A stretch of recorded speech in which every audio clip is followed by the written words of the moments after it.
અમારે ત્યાં રોગી કલ્યાણ સમિતિ છે, જેમાં દર્દીઓને લગતી જે કાંઈ તમામ કામગીરીઓ હોય હોસ્પિટલને લગતી એ બધી એ ફંડમાંથી કરવામાં આવે છે. સરકારશ્રી દ્વારા આમાં ફંડ આપવામાં આવે છે અને આના માટેની જે તમામ રેકોર્ડ કીપિંગ, નાણાકીય વ્યવહાર, આ બધું એ છે શોભિત ગર્ગને સોંપવામાં આવેલું.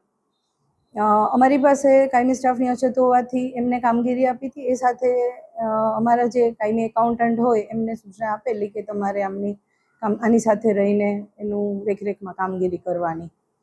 હવે છેલ્લા 3 મહિનામાં મારી જાણ બહાર કઈ રીતે એણે ચેકમાં મારી જાણ બહાર સહીઓ લઈ અથવા તો કંઈ પણ અંદર ચેડા કરીને ઘણા બધા ટ્રાન્ઝેક્શન કરાવી લીધા છે, જેની જાણ થતાં અમે તાત્કાલિક આના વિશે તપાસ કરી અને પોલીસમાં ફરિયાદ કરેલ છે અને પોલીસમાં આગળ તપાસ ચાલે છે. શોભિત ગર્ગ કોણ છે? એની સાથે ટેમ્પરરી કર્મચારી છે, કાયમી કર્મચારી છે, એનો હોદ્દો શું હતો? સાથે એકાઉન્ટન્ટ છે કોણ? શોભિત ગર્ગ છે એ NHM નેશનલ મિશન હેલ્થ અંતર્ગત 11 મહિનાના કરાર આધારિત સરકારશ્રી દ્વારા જે કર્મચારીની નિમણૂક કરવામાં આવે છે એ છે અને જેનું ડેપ્યુટેશન જીજી હોસ્પિટલ ખાતેથી છેલ્લા 2.5 વર્ષથી અહીંયા કરવામાં આવેલ છે. રોગી કલ્યાણ સમિતિ માટે સાઇનિંગ ઓથોરિટી કોણ? સાઇનિંગ ઓથોરિટી અધ્યક્ષ, એટલે કે અધ્યક્ષ તરીકે મારી રહે છે ડીનની. મેડમ, એને 15 ટ્રાન્ઝેક્શન કર્યા, ત્યાં સુધી તમે સહીઓ કરતા ગયા, તમને ખબર નથી? એણે અગાઉના જે ટ્રાન્ઝેક્શન છે એમાં તો કંઈક અંદર ગોટાળા કરીને કરેલ છે. સહીઓ કરેલી પણ એ સહીઓ તો સાચા બિલ સાથે કરેલ, પછી એણે કંઈક અંદર ચેડા કરીને કરેલ છે અને પાછળના ટ્રાન્ઝેક્શનની મને કોઈ જાણ નથી. એ બધું જે બેંક તરફથી વિગતો આવશે ત્યારે ખ્યાલ આવશે. સાઇનિંગ ઓથોરિટી આપ છો, ચેકમાં સહી કરવાની છે, આરટીજીએસ થાય છે, નેફ્ટ થાય છે, કેવી રીતે? ચેકમાં સહી થાય છે. ચેકમાં બેન ચેડા હોય તો ચેક જ પાસ ન થાય, તો આપ કહો છો કે ચેકમાં ચેડા કર્યા છે, તો કેવી રીતના ચેક પાસ?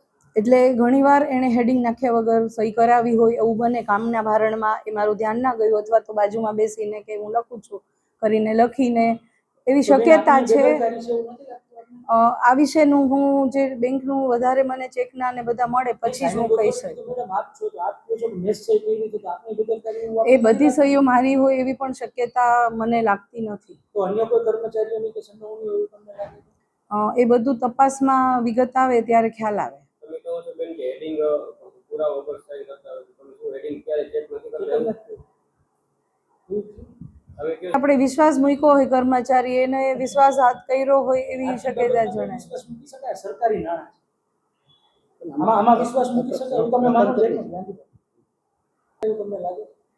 આમાં ચેક કરવાની તમારી પ્રાથમિક જવાબદારી હતી, તમે નથી કર્યું? મારી સાથે મેં અન્ય મેમ્બરોને પણ આ કામગીરી સોંપેલી છે, કારણ કે સાઇનિંગ ઓથોરિટી મેડમ એક માત્ર આપની પાસે રાખી છે. એ જે રીતે સિસ્ટમ અગાઉથી ચાલતી આવી હતી એ જ સિસ્ટમથી અમે આ કામગીરી કરતા હતા.